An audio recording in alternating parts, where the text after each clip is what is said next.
Romanos, capítulo de número 2.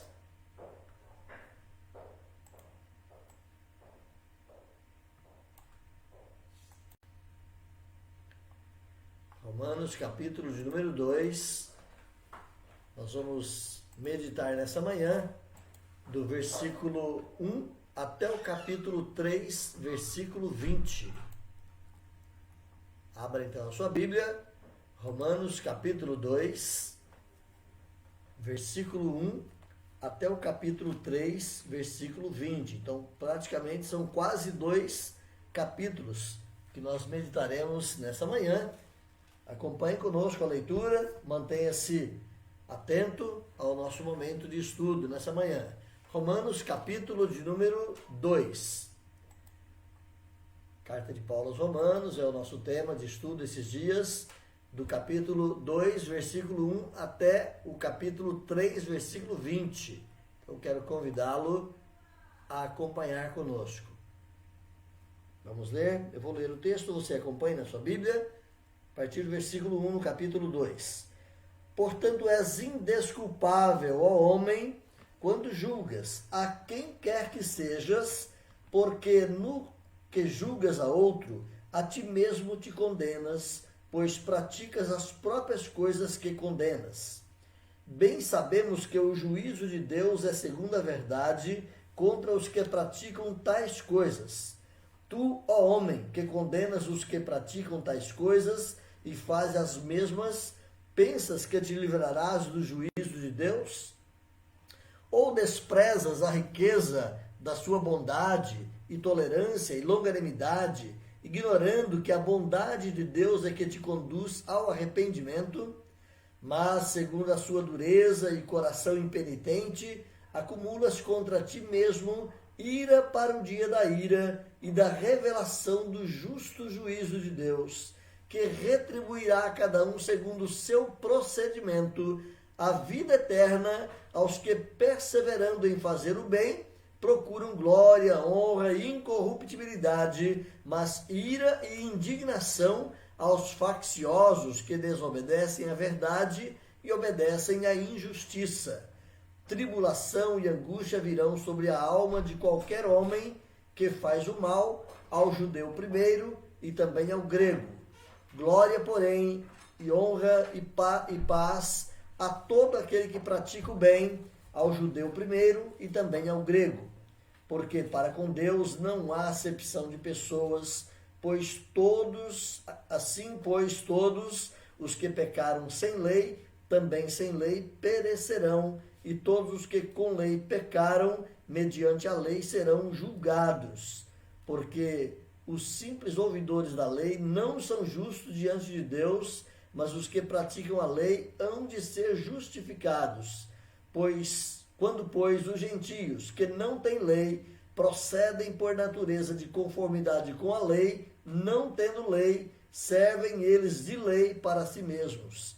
Estes mostram a norma da lei gravada em seu coração e testemunhando-lhes também a consciência e os seus pensamentos mutuamente, acusando-se ou defendendo-se, no dia em que Deus, por meio de Cristo, julgar todos os segredos dos homens de conformidade com o meu evangelho.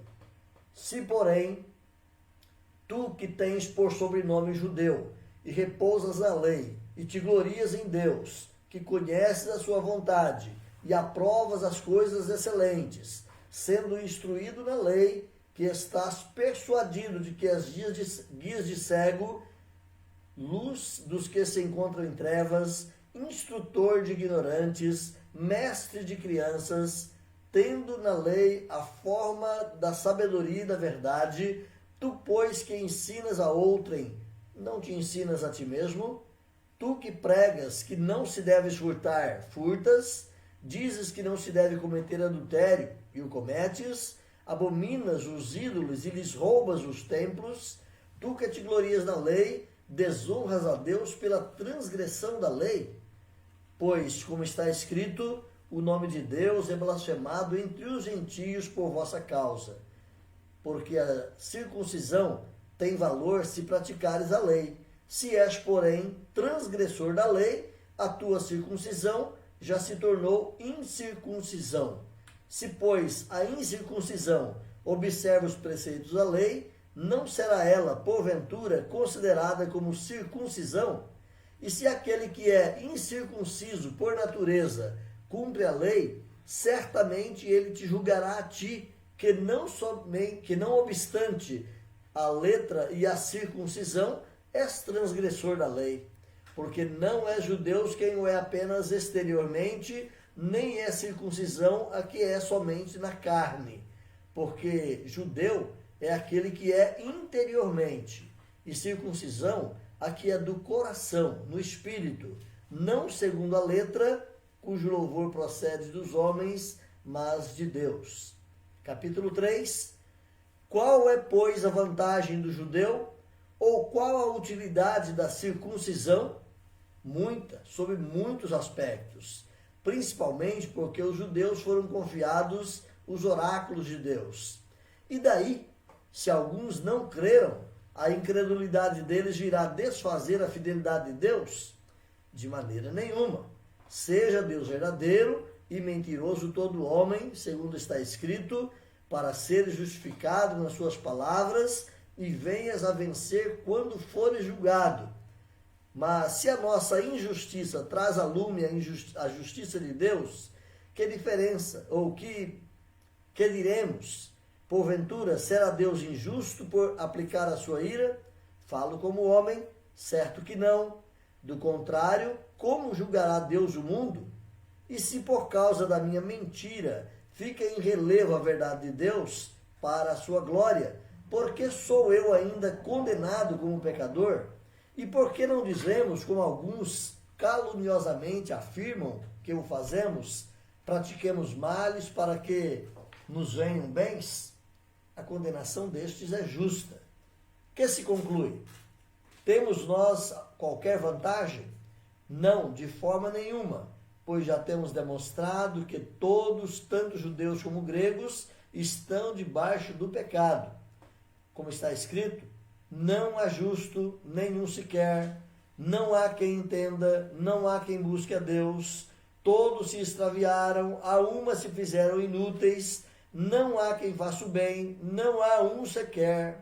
A garganta deles é sepulcro aberto, com a língua urdem de engano, veneno de víbora está nos seus lábios, a boca deles a tem cheia de maldição e de amargura, são os seus pés velozes para derramar sangue, nos seus caminhos há destruição e miséria, e desconheceram o caminho da paz, não há temor de Deus diante dos seus olhos. Ora, sabemos que tudo que a lei diz, aos que vivem na lei o diz, para que se cale toda a boca e todo mundo seja culpável perante Deus, visto que ninguém será justificado diante dele por obras da lei, em razão de que pela lei vem o pleno conhecimento do pecado. É um texto bastante longo, muitos versículos. Eu espero que nós consigamos, pelo menos na sua totalidade, poder tirar algumas lições importantes para a nossa vida aqui nessa manhã. Eu quero convidar você a caminhar comigo. No nosso esboço você tem a revista em mãos, você deu uma estudada durante a semana, certamente isso facilita para você a compreensão nesse tempo presente agora. Então o nosso tema é a carta de Paulo aos Romanos e hoje olhando o justo juízo de Deus. A minha pergunta inicial está aí. O que é pecado? O que é pecado? Se você for perguntar para muita gente lá fora o que é pecado, talvez alguns vão dizer para você, pecado é roubar, pecado é matar, pecado é adulterar, pecado é ser corrupto, daí por diante. Então, algumas pessoas vão pensar no pecado dessa forma ou nessa natureza. Então, muitas pessoas entendem que pecado é apenas aquilo que é externo. Como nós dissemos, o matar, roubar, mentir, adulterar, etc. Apenas as coisas externas, as nossas ações e atitudes é que são pecaminosas. Mas vamos ver o que diz o nosso breve catecismo? No nosso breve catecismo, lá na perguntinha de número 14, a pergunta é a seguinte: o que é pecado? E a resposta, bem simples para qualquer criança entender, a resposta é que pecado é qualquer falta de conformidade com a lei de Deus ou qualquer transgressão desta lei. Pecado é qualquer falta de conformidade com a lei de Deus ou qualquer transgressão desta lei. O Catecismo Maior, ele dá uma resposta um pouquinho mais encorpada, mas também não muito diferente da que é dada no Breve Catecismo, e ela responde da seguinte forma, lá na pergunta 24, que é pecado? E o Catecismo Maior responde com a seguinte maneira: pecado é qualquer falta de conformidade com a lei de Deus ou a transgressão de qualquer lei por ele dada como regra à criatura racional. Então, nessa definição aqui do Catecismo Maior, quem peca são apenas os seres racionais.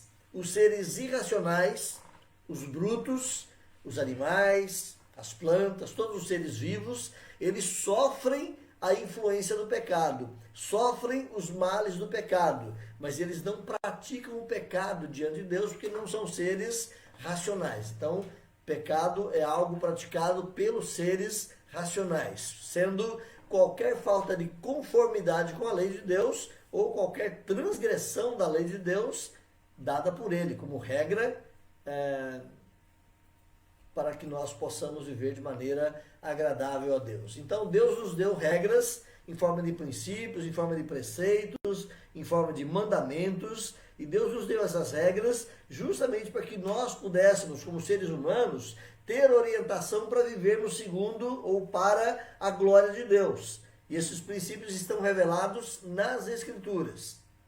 Você pode até abstrair ou perceber alguma lei natural de Deus dada na criação ou percebida na criação, mas as leis para a nossa conduta moral, as leis para a nossa conduta espiritual diante do Senhor, elas estão reveladas nas Escrituras. Então nós temos dois tipos de revelação que nós podemos compreender de uma forma mais clara. Primeiro, nós temos a revelação natural, que é aquela revelação que você tem de Deus a partir da criação, das coisas criadas, e você percebe que existe um Deus, esse Deus é inteligente, ele é todo sábio, ele é todo capaz, ele é cheio de conhecimento, ele é um Deus correto, ele é um Deus ordeiro. Então você tem um conhecimento acerca de Deus na criação. Mas esse conhecimento acerca de Deus, ele não nos é suficiente para conduzir a nossa vida moral em todos os seus detalhes. Ele também não nos é suficiente para nos conduzir ao conhecimento da nossa salvação. Nós podemos perceber pela revelação natural que nós não vivemos de acordo com ela. Nós não vivemos de acordo com esse Deus tremendo, mas nós não sabemos que existe um Salvador chamado Jesus, nós não sabemos que ele morreu na cruz por nós. Apenas observando a criação de Deus, não temos o conhecimento da revelação especial. Então, a segunda forma de revelação que Deus nos deu é a chamada revelação especial, que ela é dada na Escritura. E por último, e completando, fechando essa revelação, ela nos é dada na encarnação e no ministério do Senhor Jesus Cristo, culminando com a sua morte e ressurreição em nosso lugar, para nossa salvação. Então Deus nos deu regras em forma de princípios, mandamentos, preceitos, estão todos revelados na Escritura e são suficientes para conduzir o homem ao caminho de Deus, à vontade de Deus e à glória de Deus. Com a queda do homem, lá no início da história, a Bíblia nos ensina que todos morreram. Nós falamos disso aqui na semana passada, quando vimos lá o texto de Romanos, capítulo 5. Por um só homem entrou o pecado no mundo, e por ele a morte. Portanto, todos pecaram, todos são passíveis de morte. Então, com a queda, todos nós morremos. Não apenas a morte física, mas a morte espiritual, principalmente. Foi a primeira que aconteceu, depois é que vai acontecer a morte física. E por causa disso, todos nós experimentamos, então, as consequências do pecado.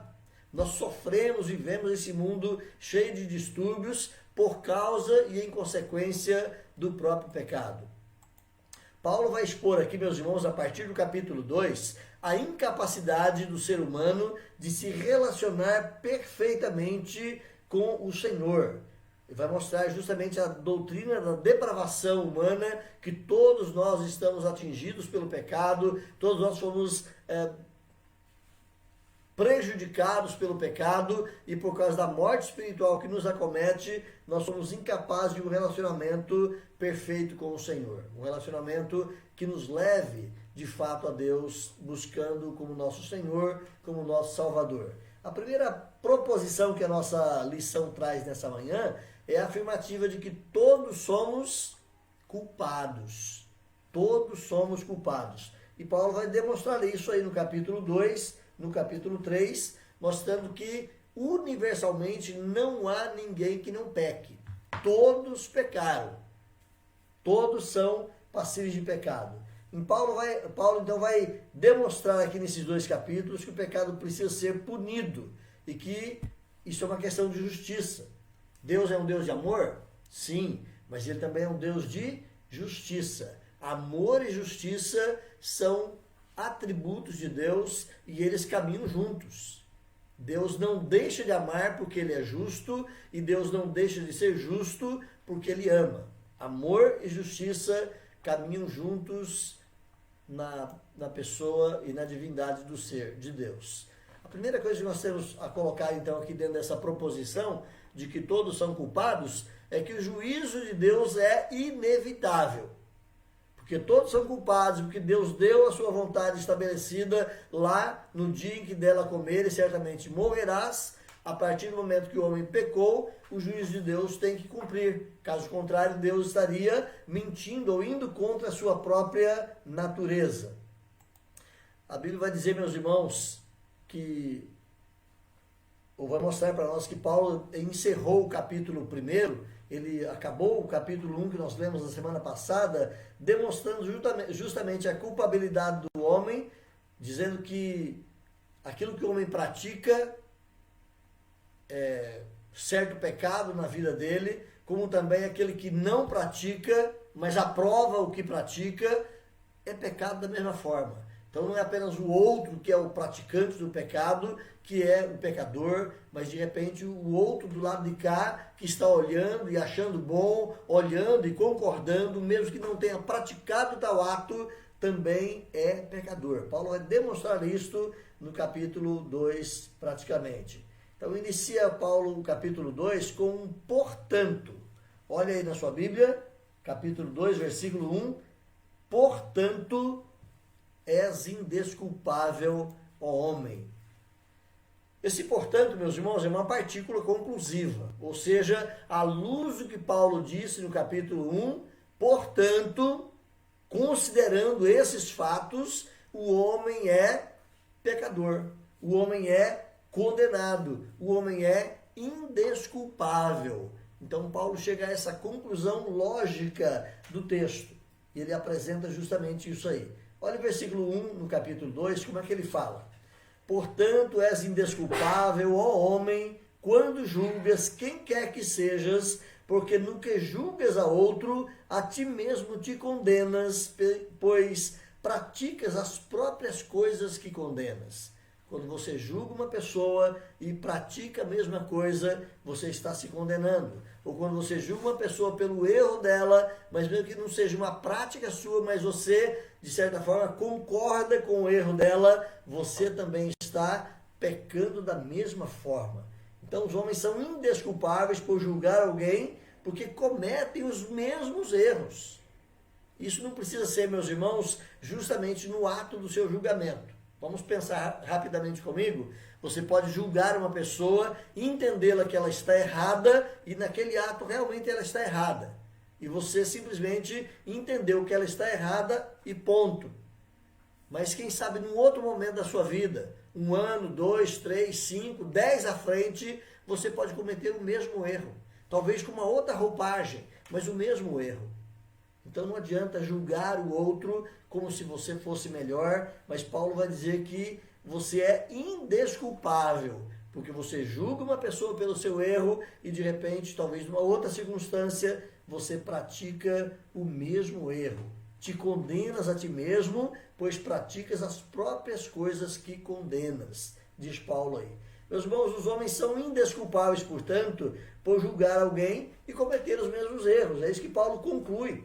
Todos estão debaixo da mesma culpa. Olha o que Paulo diz então no versículo 3. Olha comigo aí o versículo 3. Tu, ó homem, que condenas os que praticas tais coisas e fazes as mesmas coisas, pensas que te livrarás do juízo de Deus? Não é isso que Paulo conclui?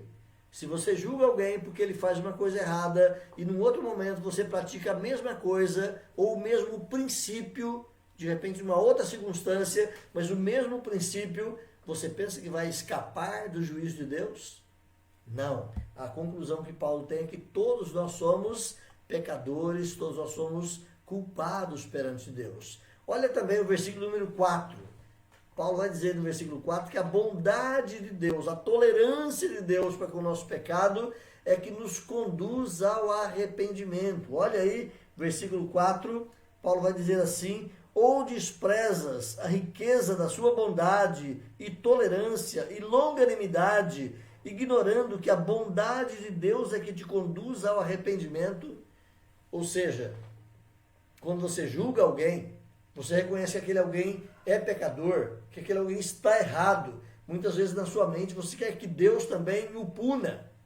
E Paulo está dizendo, calma, porque Deus é tolerante, porque Deus é magnânimo, porque Deus suporta o pecado do ser humano.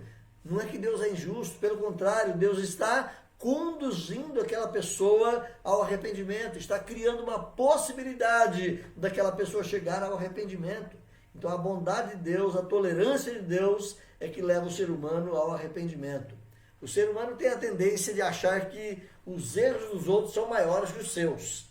Isso qualquer um de nós temos às vezes essa maneira de pensar. O outro erra pior do que eu. Mas a Bíblia vai dizer através de Paulo aqui que Deus é paciente e que Deus tolera, que Deus é longânimo, justamente para conduzir o homem a uma condição de arrependimento. Então a bondade de Deus é que conduz o homem ao arrependimento. Segunda coisa que Paulo nos apresenta aí, meus irmãos, é que o juízo de Deus, ele é justo.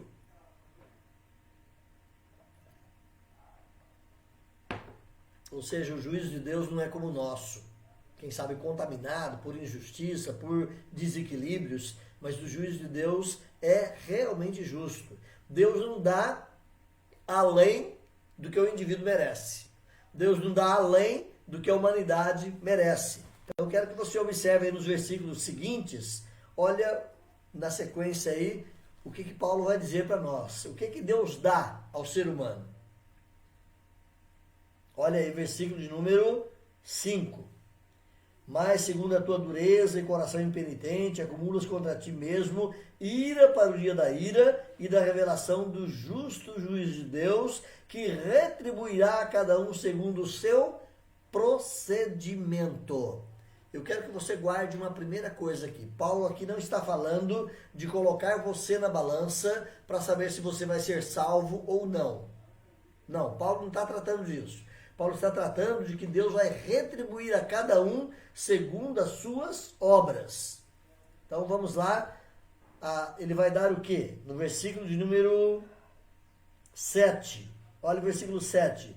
O que é que Deus vai dar? Deus vai dar vida eterna aos que, perseverando em fazer o bem, procuram glória, honra e incorruptibilidade. Então, no juízo de Deus, ele é reto, ele é justo, e o Senhor não dá a ninguém, a qualquer pessoa, além do que ele merece. A primeira coisa que Deus vai fazer é dar vida eterna aos que perseveram em fazer o bem. Talvez lendo este versículo aqui isoladamente, você pode pensar que então a salvação é decorrente do que o indivíduo faz. Deus vai dar vida eterna para quem faz o bem. Então é pelas obras? Não, preste bem atenção. A salvação não é pelas obras. Na Bíblia de estudo de MacArthur, ou de John MacArthur, ele tem um comentário lá, e dentro do seu comentário eu tirei apenas uma parte, que diz assim, que os feitos dos redimidos não são a base da salvação deles, mas a evidência delas. Ou seja, as suas obras não são a causa e nem são a base da sua salvação, mas as suas boas obras são evidência de que você é salvo. Olhe só o que é que Paulo fala para nós, por exemplo, em Efésios 2:8. Pela graça sois salvos mediante a fé, versículo 9, isso não vem de vós, é dom de Deus, não de obras para que ninguém se glorie. A salvação não é por obras. Então Paulo deixa bem claro isso, que a salvação não é mediante obras. Mas aí você volta para o versículo 7 e pensa de novo. Ele dará vida eterna aos que perseveram em fazer o bem. Então dá a ideia de que a salvação é resultado das obras. Mas temos que entender de uma maneira mais completa. O salvo vive na prática das boas obras porque ele é salvo. E não ele é salvo porque ele vive na prática das boas obras. Entende o contrário de uma frase da outra? O salvo vive na prática das boas obras porque ele foi alcançado com a graça de Deus. Mas ele não será alcançado com a graça de Deus por tentar viver na prática das boas obras. Uma coisa é decorrente da outra. Ou seja, as boas obras elas são resultados da salvação na vida do crente. Ele pratica boas obras porque ele foi salvo. Ao ser salvo, Deus mudou a sua natureza. Ao ser salvo, Deus transformou o seu interior. Deus fez nele um novo homem. Esse novo homem agora pode praticar boas obras. Esse novo homem agora pode praticar aquilo que é agradável ao Senhor. Efésios 2, ficou errado ali, mas é Efésios 2, versículo 10. Pode olhar lá em Efésios 2, versículo 10, Paulo fala que ele preparou um caminho de boas obras para que nós andássemos nelas. Para nós quem? Para aqueles que foram salvos pela graça. É o que Paulo está dizendo nos versículos 8 e 9. Não são salvos pelas obras, pela graça, mas Deus preparou um caminho de boas obras para aqueles que são salvos. Deus preparou um caminho de boas obras para aqueles que são alcançados pela graça. Então as obras são resultados da operação da graça. Resultados de você ter agora um novo homem no seu interior, uma nova natureza plantada em você.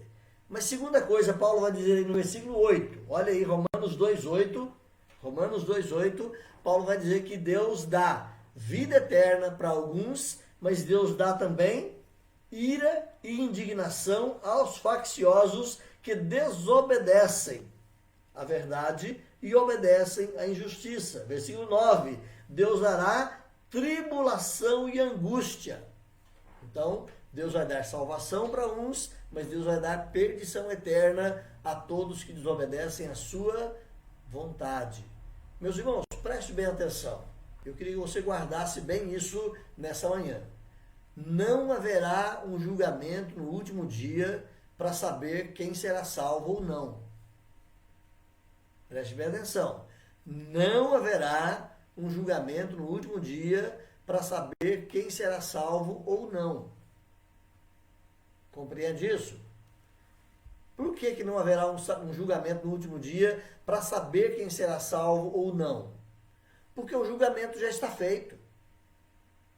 Aquele que tem o Filho tem a vida. Aquele que não tem o Filho não tem a vida. E sobre ele permanece a ira de Deus. Pense comigo nos milhares e milhares de pessoas que já morreram. Dentre esses milhares e milhares, há uma grande quantidade deles que morreram pela fé em Cristo Jesus, que morreram salvos em Cristo Jesus, e o lugar deles, como a Bíblia bem nos ensina, e você também crê assim, o lugar deles já estão na presença do Pai, já estão diante do trono, já estão no céu, no lugar perfeito, e esses tais já desfrutam da vida eterna. Então Deus precisa julgá-los para saber se eles serão salvos ou não? Não, eles já estão salvos. Os outros que morreram sem Cristo Jesus também já estão perdidos.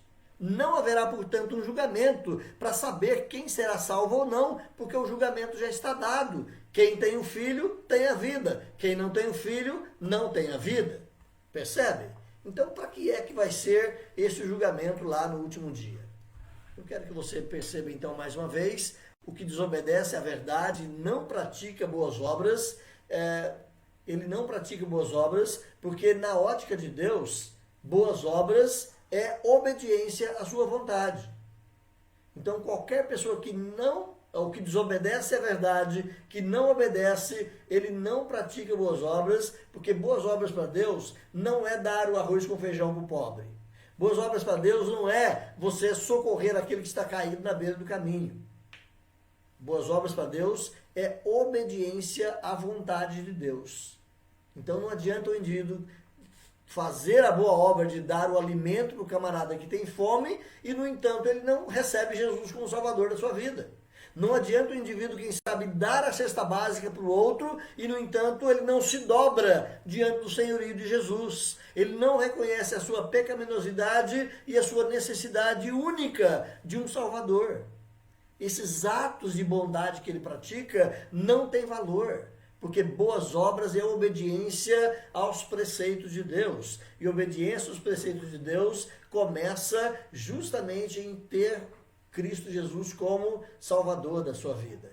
Então é importante que se lembre disso. Olha o texto aí de João, capítulo 2, se você puder voltar nele. João, capítulo 2, versículos 19 e 20, melhor dizendo. Lá em João 2, 19 e 20, o apóstolo João vai dizer o seguinte para nós ali. Olha lá. João 2, 19 e 20. João vai dizer assim, desculpa, é João 3. João 3, 19 e 20. O Senhor Jesus vai dizer ali na leitura de João o seguinte: o julgamento é este, que a luz veio ao mundo e os homens amaram mais as trevas do que a luz, porque as suas obras eram más. Pois todo que pratica o mal aborrece a luz e não se achega para a luz, a fim de não serem arguidas as suas obras. As suas obras eram más porque não se achegaram à luz.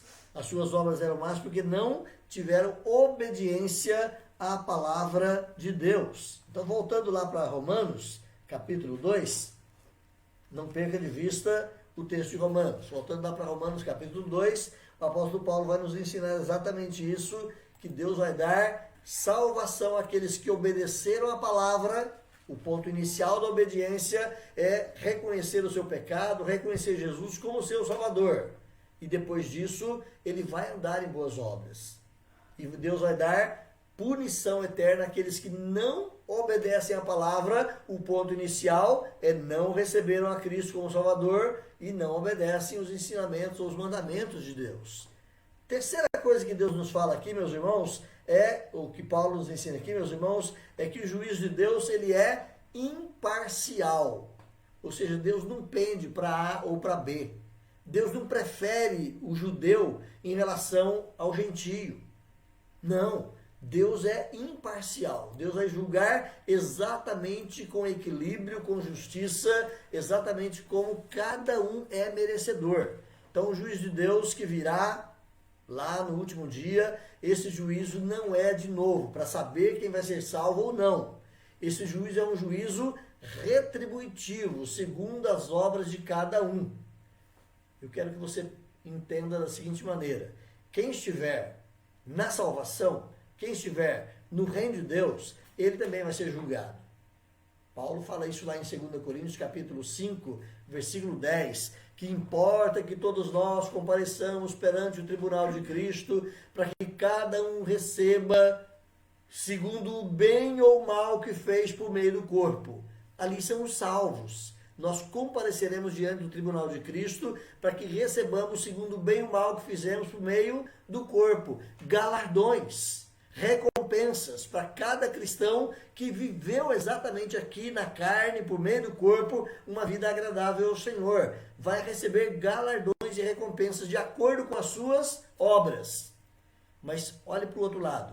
Aquele que vai estar perdido eternamente lá no inferno, ele também receberá retribuição de Deus segundo as suas obras. Deus não vai ser injusto e dar a todos o mesmo tormento. Cada um receberá o seu nível de tormento eterno de acordo com as suas obras. Então você imagina o seguinte quadro. Você tem uma pessoa conhecida sua, essa pessoa é um excelente cidadão.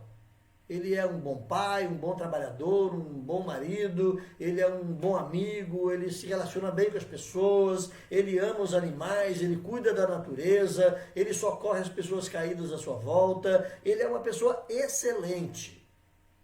Mas essa pessoa não recebeu Jesus como seu Salvador. Essa pessoa sempre foi um ateu, embora gente boa, mas sempre foi um ateu declarado e nunca se dobrou diante de Jesus.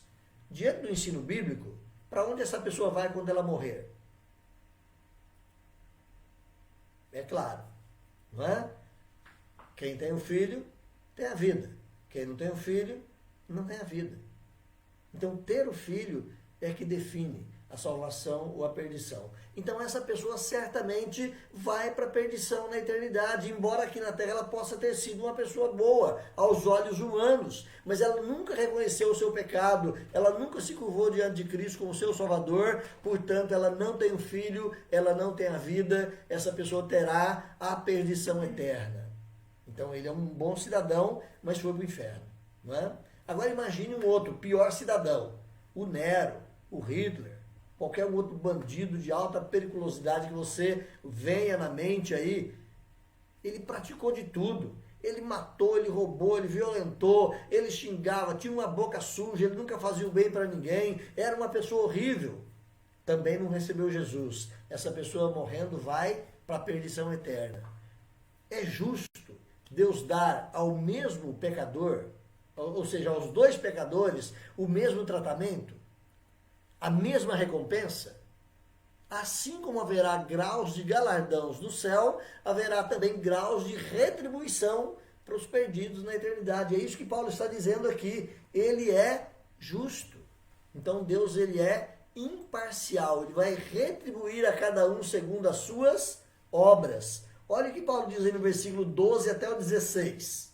Romanos 2, de 12 a 16, Paulo diz assim: assim, pois, todos os que pecaram sem lei, também sem lei perecerão, e todos os que com lei pecaram, mediante a lei serão julgados, porque os simples ouvidores da lei não são justos diante de Deus, mas os que praticam a lei hão de ser justificados.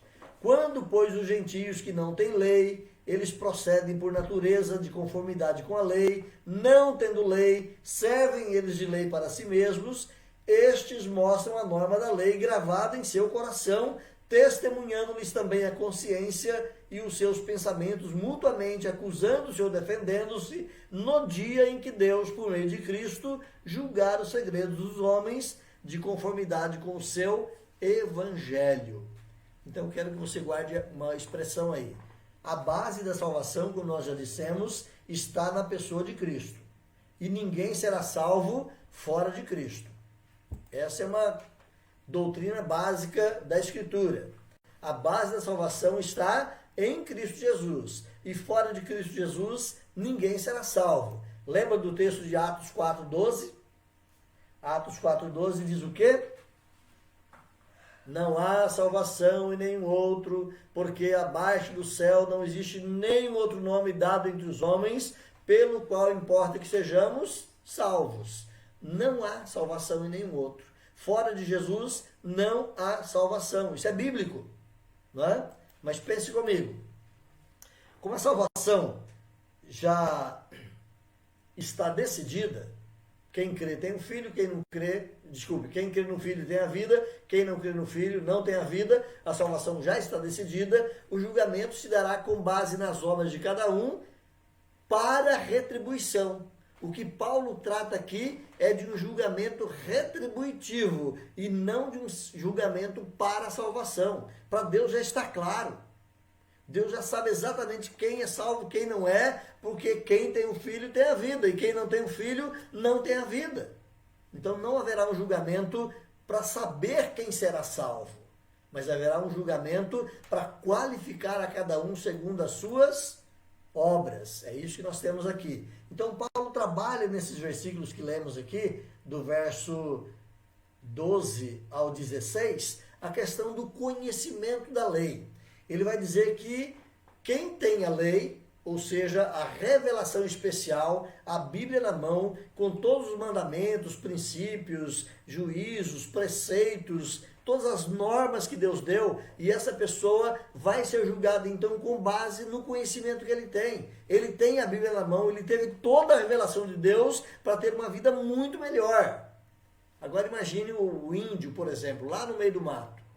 Ele não tem a Bíblia na mão. Ele não teve essa revelação especial para discernir princípios da sua vivência. Então, quem tem a revelação especial na mão vai ser julgado segundo a revelação, ou segundo as verdades que estão na Bíblia. É por isso que nós precisamos conhecê-la e praticá-la. E o outro que não tinha o conhecimento especial na mão, ele vai ser julgado sem esse conhecimento, sem a lei. É isso que Paulo vai dizer para nós aí. Olha mais uma vez o versículo 12. Todos que pecaram sem lei, também sem lei, perecerão. Olha só. Ele não teve Jesus Cristo, ele não teve conhecimento da salvação e ele pecou sem o conhecimento da lei, ele vai perecer. Mas ele vai perecer sem um julgamento tão minucioso, porque ele não tinha lei em seu coração, ou ele não tinha lei na sua vida. Olha só o que Paulo vai dizer. Quem não teve acesso à lei, ele será julgado de acordo com a lei da Imago Dei. Isto é, a lei estabelecida na consciência. O que Paulo vai dizer no versículo 14. Quando, pois, os gentios que não têm lei procedem por natureza de conformidade com a lei, não tendo lei, servem eles de lei para si mesmos. O que é essa tal da lei da Imago Dei? Imago Dei significa imagem de Deus. É apenas um termo latino, imagem de Deus. A lei da imagem de Deus é que Deus colocou já no coração do ser humano, quando ele o criou lá no Éden, dispositivos tais para que o homem possa saber o que é certo e errado. Você não precisa ir lá no índio, no meio do mato, e falar para ele, olha, você não pode roubar. Com certeza, o índio lá no mato, ele tem as suas leis que já trabalham essa questão. Ninguém levou a Bíblia para ele, ninguém mostrou isso na Bíblia para ele, mas ele tem na própria formação, ele tem na própria consciência, ele tem na própria estrutura genética do indivíduo o conhecimento do básico da vivência. Então ninguém precisa mostrar para o índio que ele não pode roubar a mulher do irmão dele. Ele sabe que isso é errado. Ninguém precisa mostrar para o índio que é errado ele matar uma pessoa sem motivo. Ele sabe que isso é errado. Isso é lei da Imago Dei. Isso é a lei natural que Deus colocou no coração de cada ser humano. Então, quem não tem a lei, quando Paulo fala em lei aqui, no versículo 12, quem não tem lei é a lei escrita, é a lei revelada, é a lei trazida na Escritura. Quem não tem esse conhecimento mais amplo da vontade de Deus, que é a palavra revelada, ele vai ser julgado também, mas por aquela lei que ficou no seu coração. Então, é a lei estabelecida na consciência. E é bom lembrarmos aqui, meus irmãos, que o homem, por causa da sua pecaminosidade, essa lei da consciência também, ela é corrompida. Então, uma pessoa pode, de repente, ter apenas a lei natural, sem o conhecimento da palavra de Deus, e quem sabe com a educação que ele recebeu, ou com a percepção que ele vai tendo ao longo da vida, ele pode preservar valores extremamente sadios na vida. Como nós dissemos, ele pode ser um bom pai, um bom marido, um bom trabalhador, uma pessoa honesta, uma pessoa gentil, sem que ele leia a Bíblia. Porque ele está preservando de cair numa pecaminosidade maior valores que já estão guardados na sua própria criação. O outro, quem sabe, não teve esse cuidado. Ele foi se afundando no pecado cada vez mais e mais, e o pecado vai corrompendo esse indivíduo. É por isso que mesmo entre pagãos, mesmo entre grupos que não têm o mínimo conhecimento de Cristo Jesus, você vê pessoas melhores ou piores, de acordo com esse julgamento externo, de uma vida de retidão, de bondade, de equilíbrio, e o outro perverso, atolado na sua pecaminosidade. Olha o versículo 14 a 16. Olha aí, versículo 14 a 16.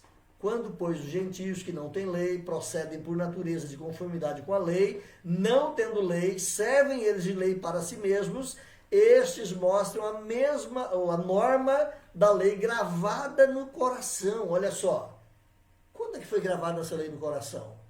Lá no Éden, lá na criação, lá quando Deus disse, façamos o homem à nossa imagem e à nossa semelhança. Então essas leis que regem os atributos de Deus, Ele colocou no nosso coração, conforme a sua imagem e semelhança. Deus é conhecimento, Ele colocou conhecimento no homem. Deus é justo, colocou justiça no homem. Deus é amor, colocou amor no homem. E daí por diante, essa imago Dei, essa imagem de Deus.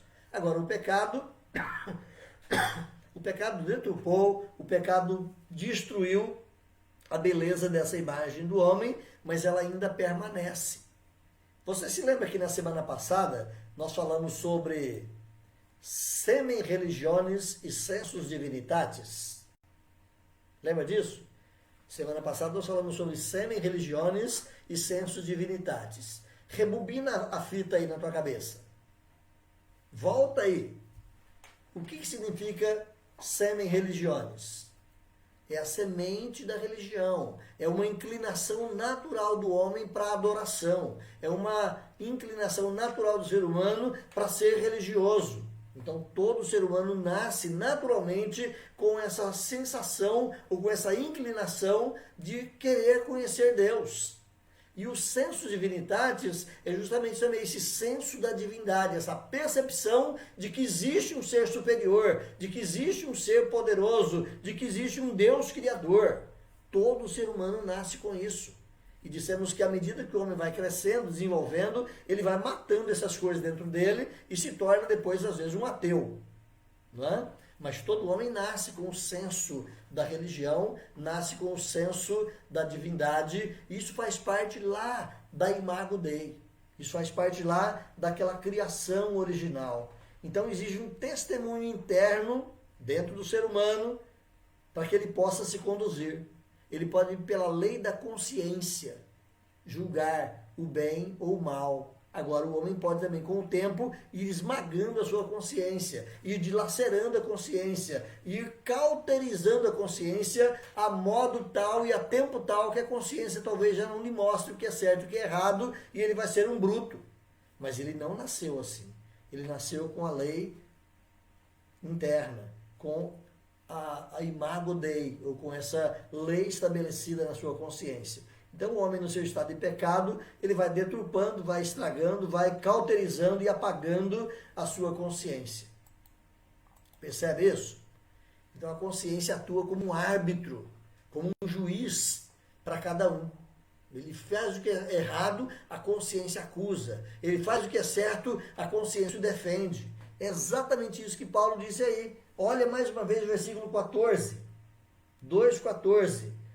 Quando os gentios não têm lei, procedem por natureza, olha só, por natureza, aquilo que é natural, de conformidade com a lei. Não tendo a lei escrita, eles têm a lei interna e servem de lei para si mesmos. Eles mostram, no versículo 15, a norma da lei gravada no seu coração, testemunhando-lhes também a consciência. Ora, a consciência e os pensamentos. Ora acusando, ora defendendo. Então a consciência, o equilíbrio racional do indivíduo é que vai mostrar como um árbitro quando ele erra e quando ele falha. Todo ser humano nasce com esse equipamento perfeito. É um brinde de Deus para nós. Apesar do pecado ter mexido com isso, todos nós nascemos com isso, com essa capacidade.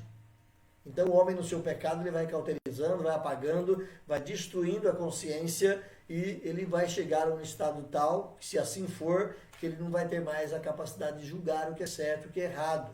Por isso a Bíblia vai dizer que todos são culpados por não viverem em conformidade com esse testemunho interno. Então se todo mundo tem capacidade de julgar o que é certo e errado, e o ser humano vai matando isto, e ele não vive conforme isto, todos então se tornam culpados. Então essa é a primeira proposição que Paulo apresenta aí, todos são culpados. Segunda proposição que nós queremos desenvolver é: o judeu tem alguma vantagem? Pense bem, essa é a pergunta que Paulo levanta. Que vantagem tem o judeu do pagão? O judeu tem a lei na mão, ele tem a revelação na mão, ele teve um contato especial com Deus. Que vantagem ele tem em relação ao outro que não tem? Tem alguma vantagem? Vamos lá pensar comigo. Olha só, o judeu, no decorrer da história, ele se tornou extremamente exclusivista no tocante à revelação messiânica. Ou seja, Deus revelou que o Messias nasceria dos judeus, que a salvação viria por meio dos judeus. E o judeu então se torna exclusivista em relação a isso, dizendo que ele é melhor do que o outro. O Salvador é nosso. A salvação é nossa, e o outro é perdido, o outro é ímpio, o outro é pagão. E o judeu desenvolveu esse pensamento ao longo da história e esqueceu que, na verdade, ele era apenas o útero de onde nasceria o Salvador, mas que o Salvador era uma proposta de Deus para todas as nações. Lembra? Quando é que Deus deu a primeira pregação sobre salvação? Já existia o povo judeu? Não. Quando Deus falou pela primeira vez em salvação, foi lá no Jardim do Éden, ainda era a humanidade universal representada em Adão e Eva. Não existia povo judeu. Então a promessa de salvação não é para o judeu. A promessa de salvação é para a humanidade. Olha só, o povo judeu, ele foi separado para ser povo de Deus, ou seja, para ser aquele povo separado para aprender de Deus mais de perto a sua vontade. Ele foi escolhido para receber a revelação especial de Deus. É através do povo judeu que chegou a lei, que chegou a revelação, que chegou a Bíblia. Ele foi escolhido para receber essa revelação, para aprendê-la e para poder ser um modelo de vida para as outras nações. Ainda mais, ele foi também a nação separada para ser o útero do nascimento do Messias. Quando você lê Apocalipse 12, tem uma ilustração interessante ali de uma mulher grávida com um certo poder e um dragão querendo matar essa mulher, querendo comer a criança assim que ela nascesse. E ali é uma analogia da pessoa de Jesus Cristo. A mulher grávida é Israel. A mulher grávida é o povo de Deus no passado, que estava dando a luz ao Messias. Então a nação de Israel foi separada como sendo esse útero para o nascimento de Jesus. Israel acreditava então que ele tinha vantagem diante de Deus. Já que nós somos essa nação privilegiada, nós podemos fazer qualquer coisa, que nós somos o povo de Deus. Errado. Israel pensou errado. Então o argumento de Paulo, ele destrói essa premissa judaica, achando que eles eram melhores, achando que eles eram privilegiados diante de Deus. Vamos acompanhar aqui. Paulo vai dizer que eles eram tão culpados quanto os pagãos. Eles tinham a lei especial, eles tinham a lei revelada, mas eles não obedeciam à lei. De que equivale ter a lei e não obedecer à lei? Então os pagãos tinham a lei natural e não obedeciam. Não é? O judeu tinha a lei especial e não obedecia. Que vantagem tem um do outro? Nenhuma. Olha o que diz o versículo 17 a 24, de novo. Capítulo 2 de Romanos, 17 a 24. Olha o que Paulo fala aí. Se, porém, tu, que tens por sobrenome judeu, e repousas na lei, e te glorias em Deus, que conheces a sua vontade, aprovas as coisas excelentes, sendo instruído na lei, que está persuadido de que és guia de cego, luz dos que se encontram em trevas, instrutor de ignorante, mestre de crianças, e tendo na lei a forma da sabedoria e da verdade, tu, pois, que ensinas a outrem, por que não te ensinas a ti mesmo? Tu que pregas que não se deve furtar, e furta. Dizes que não pode cometer adultério, e comete. Abominas os ídolos, mas rouba o templo. Tu que te glorias na lei, desonras a Deus pela transgressão da lei? Olha só o que Paulo está dizendo, vocês não são diferentes dos pagãos. Os pagãos não têm a lei especial, apenas a lei natural gravada nas suas consciências, e eles não obedecem, deturpam. E vocês têm a lei especial, além da natural, e vocês também não obedecem e deturpam. Que vantagem vocês têm? Pergunta Paulo. Que vantagem tem o judeu em relação ao pagão? Nenhuma. Então eles eram escravizados pela mesma natureza pecaminosa. Tanto judeus quanto gentios são pecadores. É isso que Paulo está querendo provar nessa argumentação. Por causa da atitude dos judeus, vai dizer Paulo aí no versículo final, Deus é blasfemado entre os gentios. Por causa da atitude de desobediência, as pessoas então falavam mal de Deus. Paulo vai dizer isso aí no versículo 24, especialmente, como está escrito, o nome de Deus é blasfemado entre os gentios por vossa causa. Meus irmãos, Paulo vai levantar uma outra questão interessante aí, sobre a questão da circuncisão. Por causa da atitude dos judeus, ele vai dizer que Deus era blasfemado. Quero correr um pouquinho mais, aliás, voltar um pouquinho aqui no meu raciocínio. Deixa eu apagar isso aqui. Paulo vai demonstrar então que a circuncisão, que era um sinal de pertencer ao povo de Deus, não tinha validade nenhuma, não garantia nada em relação a Deus, se ela não tivesse acompanhada de obras. Ou seja, não adiantava o judeu falar, não, eu sou de Deus, eu sou até mesmo circuncidado. Mas ele roubava o templo, ele adulterava, ele mentia, ele fazia tudo as coisas erradas. De que adiantava ser circuncidado e ter o sinal de que pertence a Deus, mas não vive a vontade de Deus? Não adianta nada. É mais ou menos como aquele camarada que tem uma linda e bonita aliança no seu dedo, mostra para todo mundo que ele é casado, que ele tem um relacionamento conjugal, aparentemente está ali no seu dedo, mas ele vive em adultério. Ele vive fazendo coisas erradas fora da presença da sua esposa. De que adianta a aliança? Nada. É isso que Paulo está dizendo. De que adianta a circuncisão se vocês não praticam a vontade de Deus? De que adianta ser circuncidado, ter o selo de que é povo de Deus, se vocês não praticam a vontade de Deus? Olha nos versículos 25 a 29. Caminha comigo aí. Romanos 2, 25 a 29. Olha só o que Paulo diz aí.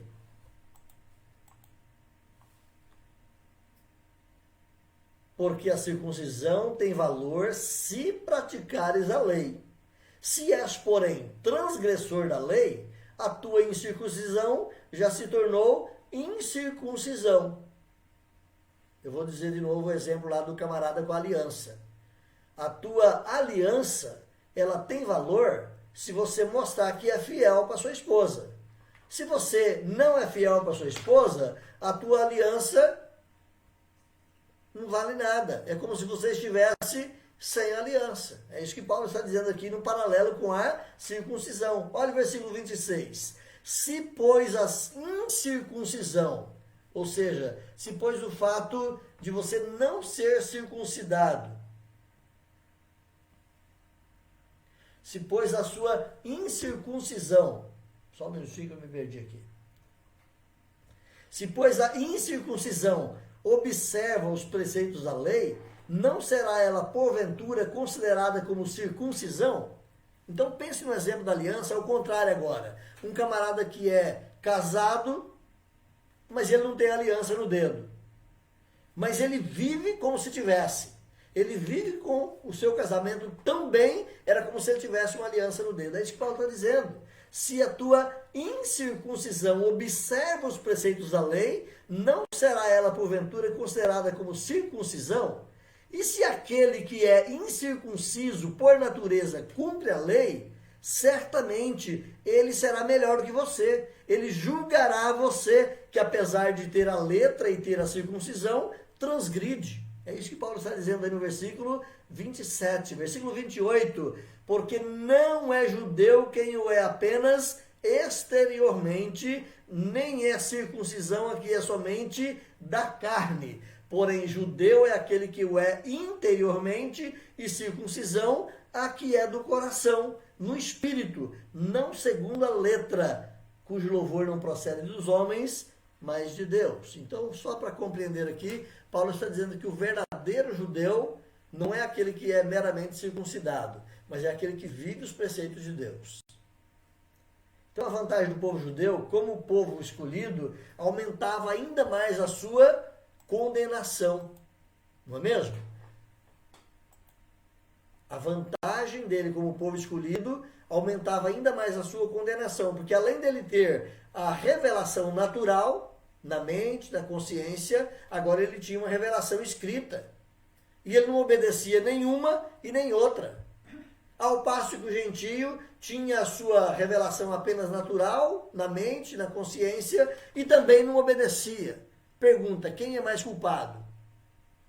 Na colocação de Paulo, o judeu recebe mais culpa ainda, porque ele tem as duas formas de revelação e não obedece nenhuma. Olha o versículo 3, 1 e 2. Capítulo 3, verso 1 e 2, Paulo fala assim: qual é, pois, a vantagem do judeu? Ou qual é a utilidade da circuncisão? Ele vai dizer muita, sobre muitos aspectos, sobre todos os aspectos. Principalmente porque aos judeus foram confiados os oráculos de Deus. Ou seja, os judeus receberam a revelação de Deus. E eles têm, então, tudo na mão para ter uma vida de obediência.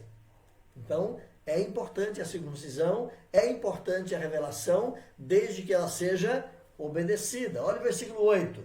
E por que não dizemos, como alguns caluniosamente afirmam, que o fazemos, pratiquemos males para que nos venham bens?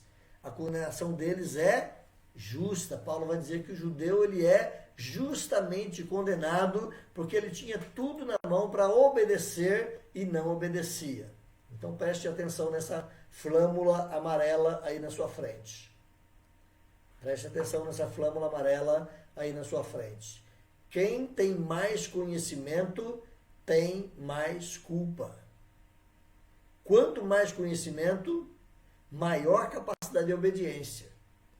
Quanto mais conhecimento sem obediência, maior é a culpa. É isso que Paulo está dizendo, o judeu ele é culpado tanto quanto ou mais que o gentio, porque ele tem conhecimento, ele recebeu a lei, ele recebeu os princípios de Deus, mas no entanto, ele não obedecia à vontade de Deus. Mas Paulo vai dizer que ele é culpado.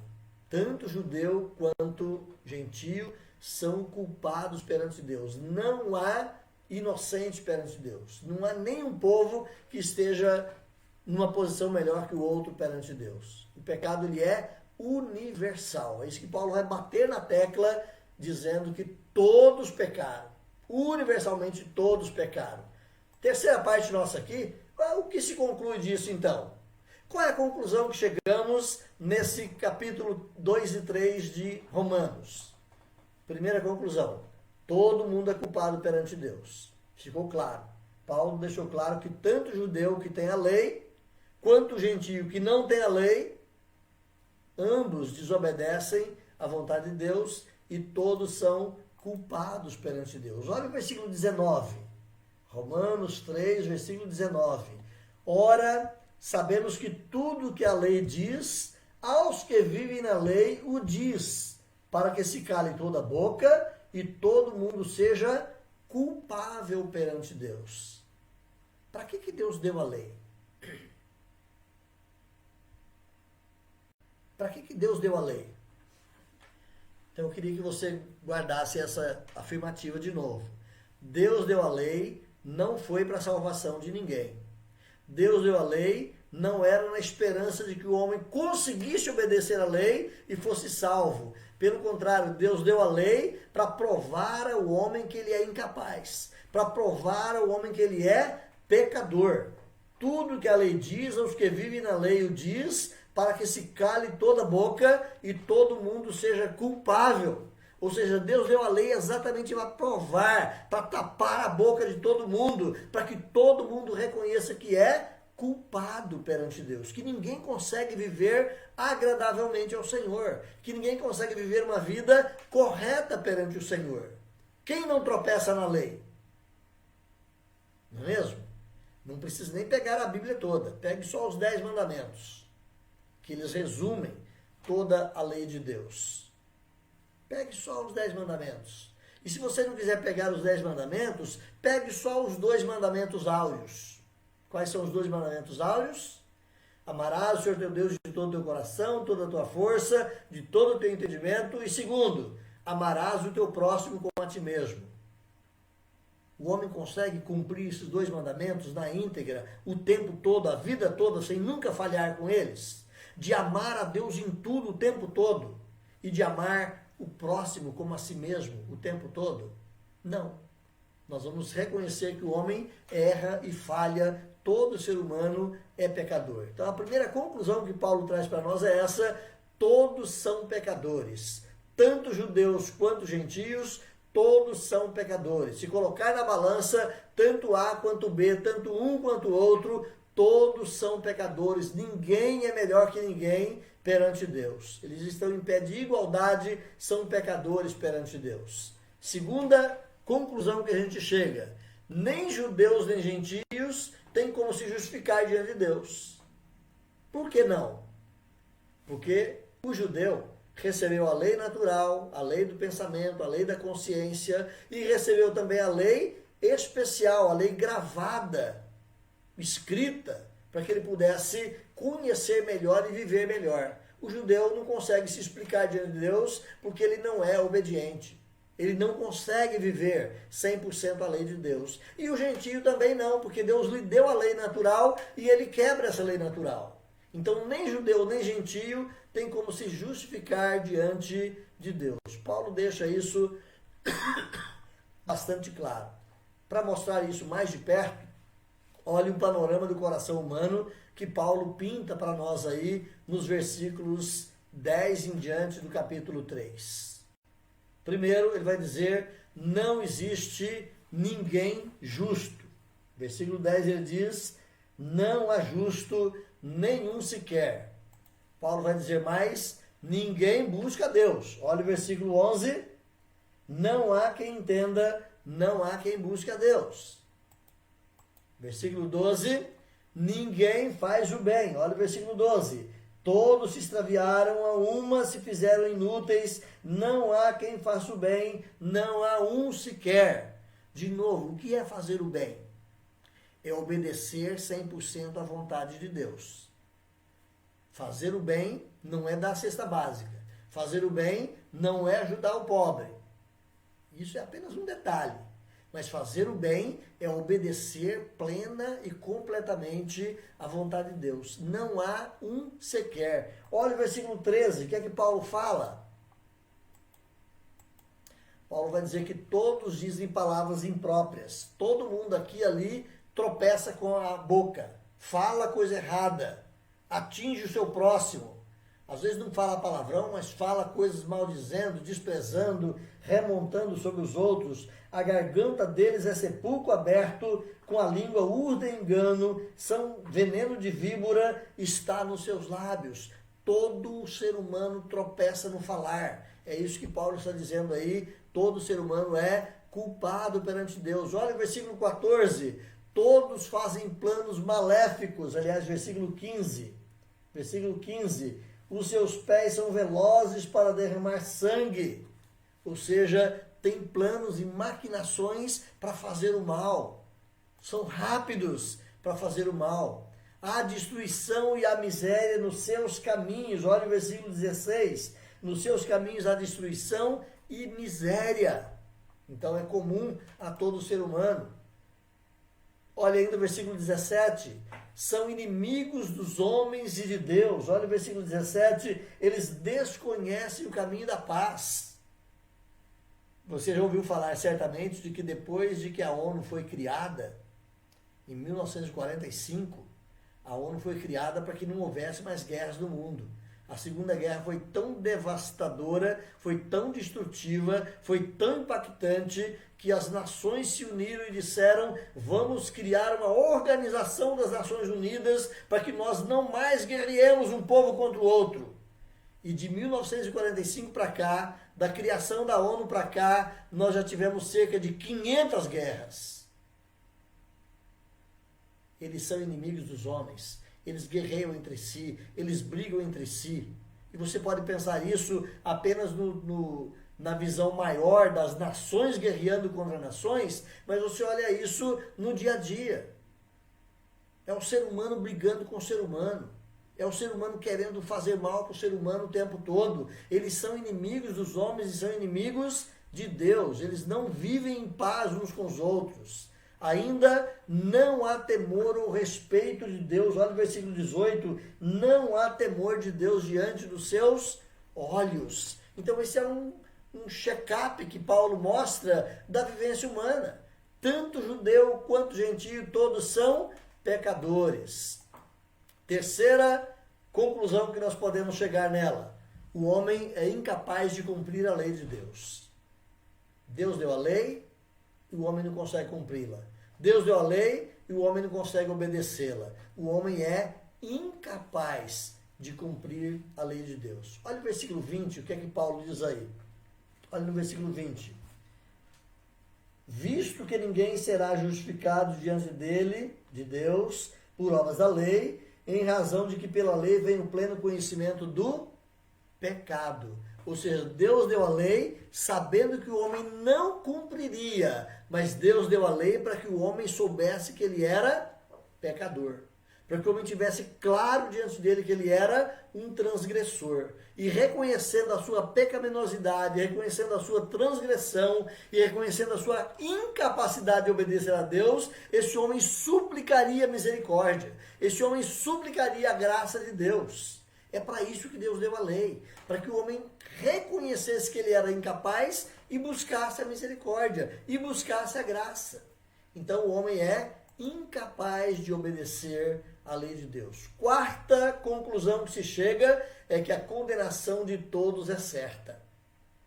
Deus será justo se ele colocasse todo mundo no inferno. Porque todos são pecadores. Essa é a conclusão que se tem. Todos são pecadores, todos são passíveis de morte, todos são merecedores de condenação. A condenação de todos é justa, é certa. Aos olhos de Deus, todo mundo está condenado. Mas Deus abriu um caminho. Deus criou uma possibilidade de salvação e de vida para o ser humano quando ele ofereceu Jesus Cristo como seu Salvador pessoal. Jesus é o caminho que pode tirar o homem do seu estado de perdição, do seu caminho de condenação e colocá-lo na presença de Deus. É preciso então que o homem reconheça o seu pecado e entre no caminho. Jesus disse, eu sou o caminho, a verdade e a vida, ninguém vem ao Pai senão por mim. Existe um caminho de salvação e esse caminho é Jesus. Não há outra alternativa, não há outra forma, e é disso que Paulo trata na carta aos Romanos. Ele vai gastar capítulo 1, 2 e 3, até o versículo 20, exatamente para mostrar isso. Todo ser humano é pecador, todo ser humano é condenável, todo homem merece a perdição eterna. Aí o homem fica desesperado, mas eu não quero, eu gostaria de não ser condenado, o que eu faço? Então, na semana que vem, nós vamos falar um pouco disso. O que é que Deus fez? Você não pode fazer nada. Você é um pecador perdido e miserável. Mas o que é que Deus fez para te dar a possibilidade da salvação? Então, concluímos aqui. Não há esperança nem para judeus, nem para gentios, se eles forem observados pelos seus pecados. Se Deus observar a pecaminosidade do ser humano, todos estão perante ele condenados. Olha o que diz o Salmo 130. Se observares, Senhor, iniquidades, quem, Senhor, subsistirá? Contigo, porém, está o perdão para que te temam. É maravilhoso. Se Deus observar o nosso pecado, quem vai subsistir? Ninguém. Todos seríamos condenados, mas com ele está o perdão. E o perdão tem nome. O perdão se chama Jesus Cristo. Para receber o perdão de Deus, tem que receber Jesus Cristo como seu Senhor e Salvador. Então, só em Cristo existe a possibilidade do perdão. Só em Jesus existe o escape para o homem da sua condenação. Deus é o justo juiz, que se ele for julgar o homem apenas pela sua pecaminosidade, todos estariam condenados. Mas Deus, na sua misericórdia, por causa do grande amor com que nos amou, ele nos deu Jesus Cristo, seu Filho, para dar vida àquele que crê, para que todo aquele que nele crê não pereça, mas tenha vida eterna. Deus te abençoe, Não esqueça disso, você é um pecador condenado. Mas se você está em Cristo, a sua condenação já foi removida, já foi retirada. E agora você tem perdão em Cristo Jesus. Próximo domingo, vamos continuar esse assunto. Próximo domingo vamos falar sobre o caminho da justificação. Já que todos são injustos, como é que o homem pode receber a justificação? Estude aí na sua casa, a revista. Próxima semana vamos compartilhar sobre esse tema, o caminho da justificação. Deus te abençoe, Deus fortaleça a sua vida e Deus te ajude cada dia mais e mais ter esse reconhecimento de que você precisa desesperadamente do perdão e da graça de Deus. Amém?